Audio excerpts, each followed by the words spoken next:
और आज के डेट में जो ये लड़ाई है, ये त्रिकोणीय लड़ाई में सीधा भिड़ंत ललटेन छाप और अरुण कुमार से है। चंदेश्वर प्रसाद चंद्रवंशी जी कहीं कोई रेस में नहीं है। हमें याद है वो जहानाबाद का उस दौर, जब कोरोना काल से जहानाबाद की जनता त्राहिमाम को देख रहा था, कोरोना के त्रासदी को देख रहा था।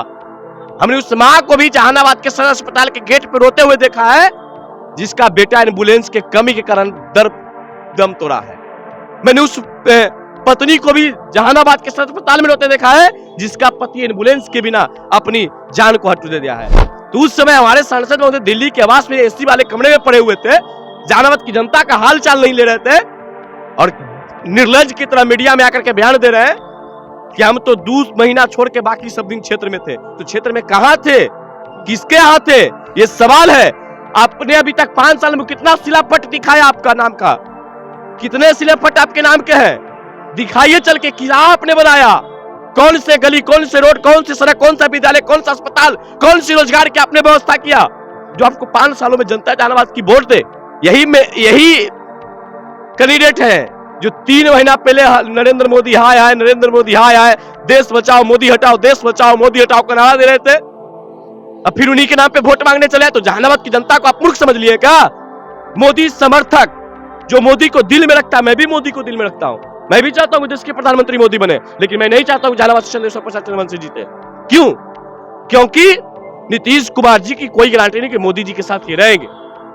फिर जाके 2 महीना के बाद मोदी हटाओ देश बचाओ, मोदी हटाओ देश बचाओ के नारा लगाने लगेंगे, तो जहानाबाद की जनता तो अपने आप को उपेक्षित समझेगा, ठगा हुआ महसूस करेगा। और एक जो प्रत्याशी आए हैं, महिलाओं को सम्मान करते नहीं है, गाली गलौज से अपने कार्यकर्ताओं से बात करते हैं, गाली गलौज के लहजे से अपने अधिकारियों को से बात करते हैं, अधिकारी के प्रति धमकी देने वाला बात यूज करते हैं। ये लोकतंत्र है साहब। अगर लोकतंत्र में नेता ही धमकी देने लगे, गाली देने लगे, गलौज करने लगे, एक दूसरे को हड़काने लगे, तो लोकतंत्र की घोर हत्या होती है। इस बार कोई लहर नहीं है। लहर जहानाबाद पैदा करता था, वो लहर इस बार अरुण कुमार जी के साथ है। और मोदी लहर, योगी लहर, कौन लहर है तो चंद्रशेखर प्रसाद चंद्रवंशी जी को पता चल रहा होगा। बेचारे दिन रात मुंह काला करके भटके हुए चल रहे हैं, माफी पे माफी मांग रहे हैं लोगों से। इस बार अब तो पत्रकार है, आप पूरे बिहार भ्रमण की, आपको पता चलेगा कि कहां लहर है। इस बार कोई लहर नहीं है। और हमने लोगों ने नारा दिया कि अब की बार 400 पार, तो हम भी कहते हैं कि अब की बार 400 पार, लेकिन जहानाबाद से चंद्रशेखर प्रसाद की हार, जहानाबाद से चंद्रशेखर प्रसाद की हार। नमस्कार, आप देख रहे हैं चौकस भारत, मैं आपका दोस्त ब्रजेंद्र।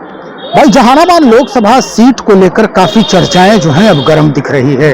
दरअसल अगर कहा जाए तो जहानाबाद में चतुष्कोणीय यानी चारों कोने चित्त करने की कोशिश हो रही है, और चतुष्कोणीय यहाँ पर युद्ध छिड़ चुकी है।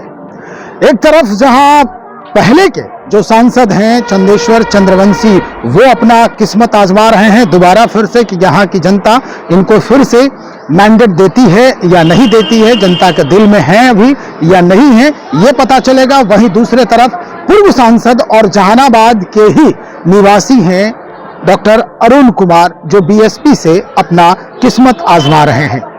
लेकिन चंदेश्वर चंद्रवंशी के लिए यह कहा जा रहा है कि इनका टक्कर जो है वो सीधा आरजेडी के कैंडिडेट सुरेंद्र प्रसाद यादव से है।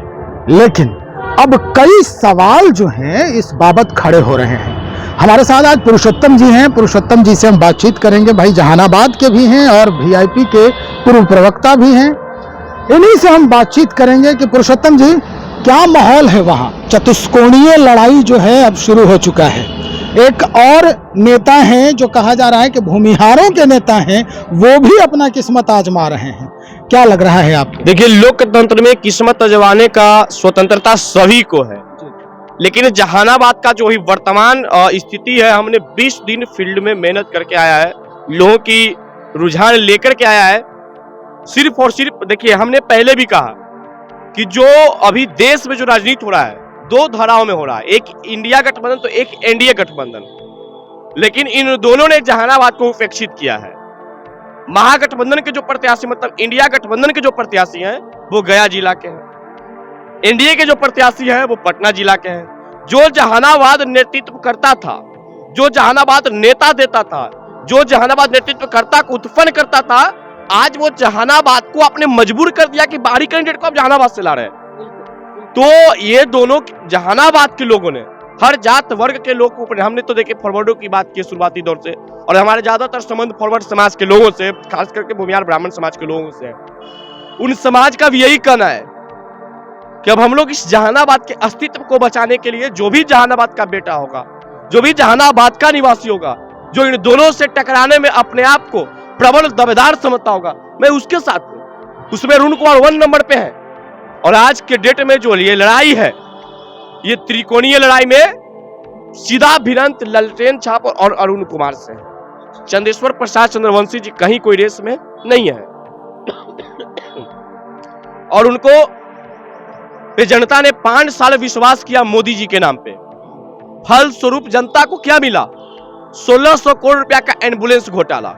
हमें याद वो जहानाबाद का उस दौर, जब कोरोना काल से जहानाबाद की जनता त्राहिमाम को देख रहा था, कोरोना के त्रासदी को देख रहा था।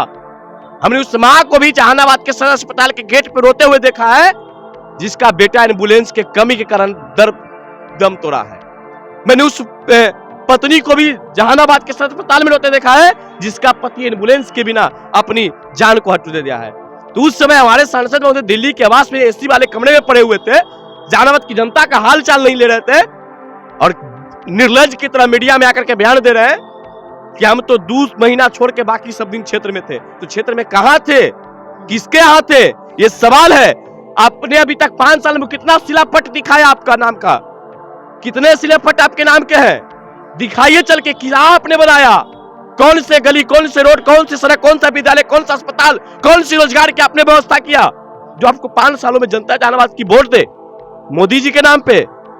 यही कैंडिडेट है जो 3 महीना पहले नरेंद्र मोदी हाय हाय, नरेंद्र मोदी हाय हाय, देश बचाओ मोदी हटाओ, देश बचाओ मोदी हटाओ का नारा दे रहे थे।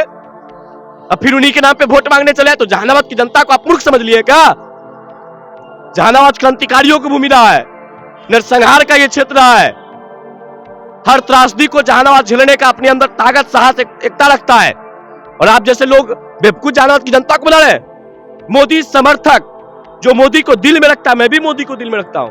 मैं भी चाहता हूं देश के प्रधानमंत्री मोदी बने, लेकिन मैं नहीं चाहता हूं जहानाबाद से चंद्रशेखर प्रसाद चंद्रवंशी जीते। क्यों?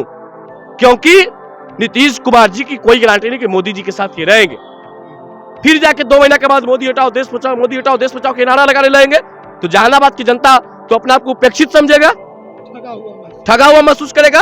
और एक जो प्रत्याशियां हैं, महिलाओं को सम्मान करते नहीं है, गाली गलौज से अपने कार्यकर्ताओं से बात करते हैं, गाली गलौज के लहजे से अपने अधिकारियों को से बात करते हैं, अधिकारी के प्रति धमकी देने वाला बात यूज करते हैं। ये लोकतंत्र है साहब। अगर लोकतंत्र में नेता ही धमकी देने लगे, गाली देने लगे, गलौज करने लगे, एक दूसरे को हरकाने लगे, तो लोकतंत्र की घोर हत्या होती है। तो जहानाबाद इस बार लोकतंत्र बचाने वाले, जहानाबाद को बचाने वाले नेता अरुण कुमार जी को सोचा है। अरुण कुमार जी 2 टर्म जहानाबाद का सांसद रहे, एमएलसी भी रहे। एक भी आरोप अब तक इन पे नहीं लगा है कि फलना घोटाला, चिल्ला घोटाला, एक आदमी घोटाला का इन पर आरोप नहीं लगा है। अगर किसी का हित नहीं किया तो हित भी नहीं किया। और कई गांव में हम गए, कई बुजुर्गों ने यह बताया कि आज हमारा स्कूल के दिन हुआ तो अरुण कुमार के दिन हुआ, ये रोड हुआ तो अरुण कुमार के दिन हुआ। ये विकास उन्होंने किया है कुछ न कुछ। चलिए ठीक है, हर व्यक्ति से कुछ ऊंच नीच होता है, इनसे भी नीच हुआ तो इनको 19 में विरोध का सामना करना पड़ा, चुनाव हारना पड़ा। तो लोकतंत्र की खूबसूरती है कि जब नेता आपका गलती करता है तो उसका, मैं भी वो व्यक्ति आपके सामने बोल रहा हूं जो 2019 में अरुण कुमार का विरोध किया, लेकिन 24 में आज अरुण कुमार के सपोर्ट में है। ये लोकतांत्रिक विद्रोह था। अरुण कुमार कोई मेरा खेत नहीं कब्जा कर लिए थे, घर कब्जा नहीं कर लिए थे, हमको नौकरी से बर्खास्त नहीं करवा दिए थे, या मेरा टिकट काट के वो चुनाव नहीं लड़ गए थे। ये लोकतांत्रिक विरोध था।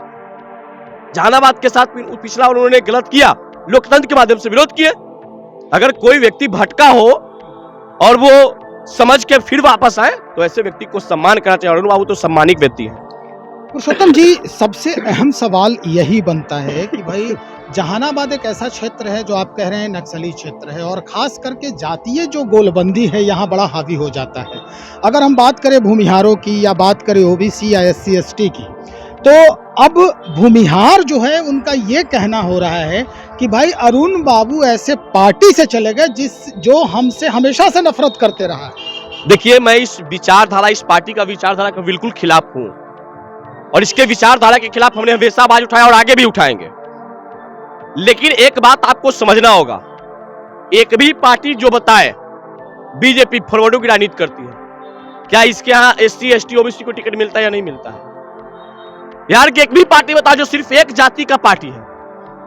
किसी जाति एक जाति का पार्टी नहीं होता, लोकतंत्र है और यहाँ पे वोट सभी जात को चाहिए।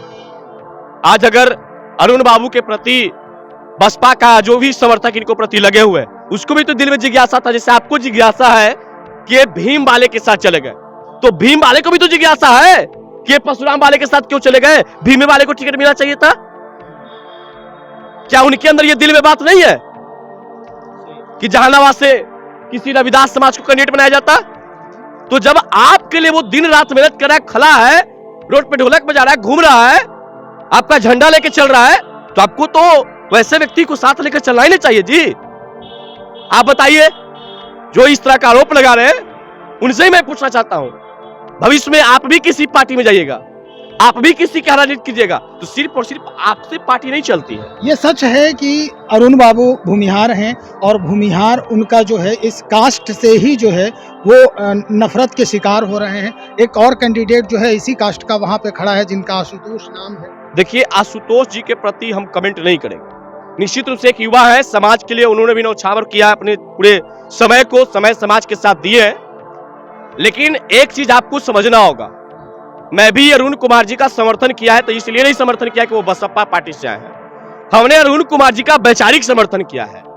तो बहुत सारे लोग ने हमें पे भी टीका, नीच हरकत पर लोग चले गए, गाली गलौज भी हम पे किया गया, हमको यहां तक कह दिया कि आप जय भीम वाले। हमने आपकी बातों को सच स्वीकार कर लिया कि आप भावनाओं में बह गए।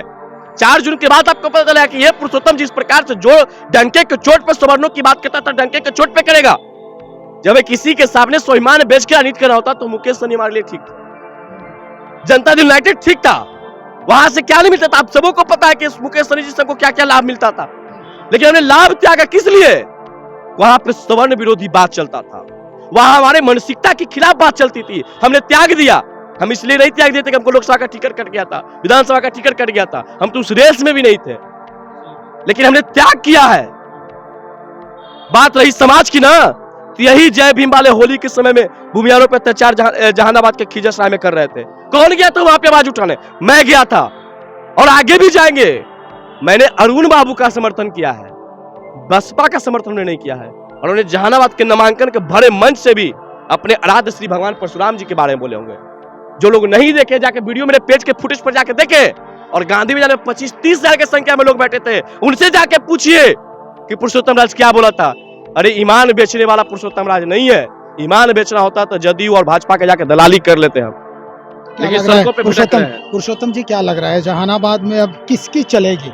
आपने ही कहा अरुण बाबू हैं, इधर सुरेंद्र यादव हैं और चंदेश्वर चंद्रवंशी हैं। चंदेश्वर चंद्रवंशी के लिए ये कहा जा रहा है कि मोदी के लहर में ये निकल सकता है। इस बार कोई लहर नहीं, लहर जहानाबाद पैदा करता था, वो लहर इस बार अरुण कुमार जी के साथ।